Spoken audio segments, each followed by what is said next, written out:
اہل نواز شریف صاحب جو ہیں وہ اپوزیشن کے لیے اور خاص طور پہ پاکستان تحریک انصاف کے لیے ایک زیادہ بڑا سیاسی خطرہ بن کر ابھر رہے ہیں. کیا یہ بات درست ہے کنڈی صاحب؟ آپ لوگ بھی خائف ہیں. میاں نواز شریف صاحب کی اسٹریٹ پاور ہے, 1 کروڑ سے زائد انہوں نے ووٹس لیے ہیں سر, اور وہ اپنی اسٹریٹ پاور یہاں پر دکھا رہے ہیں, لیکن ساری اپوزیشن سے یہ سوال کریے کہ میاں صاحب یہ کس لیے آپ کیوں ریلی نکال رہے ہیں؟ بسم اللہ الرحمن الرحیم.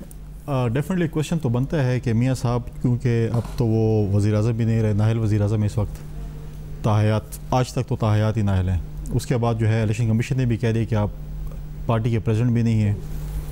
تو میاں صاحب کس کے خلاف, اپنی حکومت مرکزی اور صوبائی حکومت کے خلاف یہ احتجاج کر رہے ہیں؟ سر احتجاج نہیں ہے یہ تو میرے خیال سے تھوڑی سی کلیریفیکیشن یہاں پہ ہونی چاہیے. پی ایم ایل این بھی اس کو احتجاج نہیں کہہ رہی ہے, وہ کہہ رہے ہیں ہم عوام کے پاس گئے ہیں, اپنا ایک ہم نے ان کے سامنے ایک اپنا مدعا رکھا ہے. بتا رہے ہیں کہ یہ ہے وہ ریزن جس کی وجہ سے آپ کا وزیر اعظم جتنا وسائل یہ اس پہ لگا رہے ہیں, تو پمفلٹ جو انہوں نے پمفلٹ ہی باندھا تو پمفلٹ ایک رینٹ کر لیتے, اس سے کم پیسوں پہ جہاز رینٹ آؤٹ ہو جاتا, پمفلٹ پورے جی ٹی او وہ فیسلٹی پی ٹی آئی کے پاس ہے نا صرف وہ جہازوں والی. نہیں وہ تو مطلب ہے کہ آپ رینٹ آؤٹ, لیکن کنڈیشن یہاں پہ یہ ہے کہ تیمینہ دورانی کی ایک ٹویٹ ہے کہ انہوں نے جو ہے اپنے چھوٹے بھائی کو بڑے مشکلات میں ڈال دیا.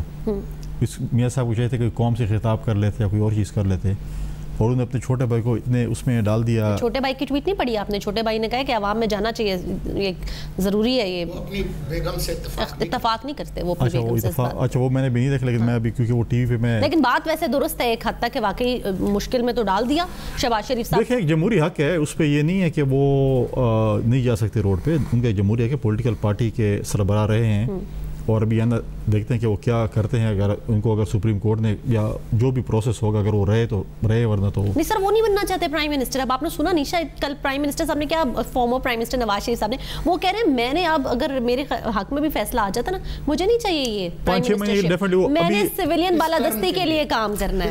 اس ٹرم کے لیے کہہ رہے ہیں نا, جو فیصلہ آئے گا 3-4-5 مہینے لگ جائیں گے, اس کے بعد الیکشن کمپین شروع ہو جائے. الیکشن کمپین آلریڈی شروع ہے, لیکن الیکشن مہم میں ہم چلے جائیں گے. تو یہ بھی اسی کا ایک نمونہ ہے نا, عملی نمونہ. اب یہ ہے کہ اب وہ جس طریقے سے جا رہے ہیں اور وہ کوشش کر رہے ہیں, انہوں نے کہا کہ ہم ایک دن رات کو ایک دم جیلم میں قیام کریں گے شاید, اور پھر اگلے دن جائیں گے. بالکل. اور یہ دکھانے کے لیے ابھی اتنا ایسے جا رہے ہیں, شاید یہ 2-3 دن راستے میں قیام کریں, بولیں گے کہ اتنی عوام آ گئی کہ ہم نے 3-4 دن گزارے راستے میں. جس سپیڈ سے جا رہے ہیں, میرے خیال میں فیض آباد تک کہیں پہنچے ہیں, تو آج میرے خیال میں شاید حنیف عباسی کے ساتھ ہی رات گزارے, پھر آگے جا کے کہیں. تو سر مسئلہ کیا ہے؟ میں حیران اس بات کے اوپر ہو رہا ہوں کہ اپوزیشن اتنی جو ہے وہ, سولنگی صاحب سارے بڑے فرسٹریٹڈ نظر آ رہے ہیں, ان سے برداشت نہیں ہو رہا. نہیں دیکھیں, میں صرف ایک سولنگی صاحب سے جان سے پہلے پیپلز پارٹی بالکل فرسٹریٹڈ نہیں ہے. میاں صاحب کے جمہوری حق ہے, وہ ہفتہ گزارے 10 دن گزارے روڈ کے اوپر. یہ ابھی آپ اپنے کچھ اور کہہ رہے تھے کہ آہستہ آہستہ جا رہے ہیں, آپ کہہ رہے ہیں ان کا جمہوری حق ہے.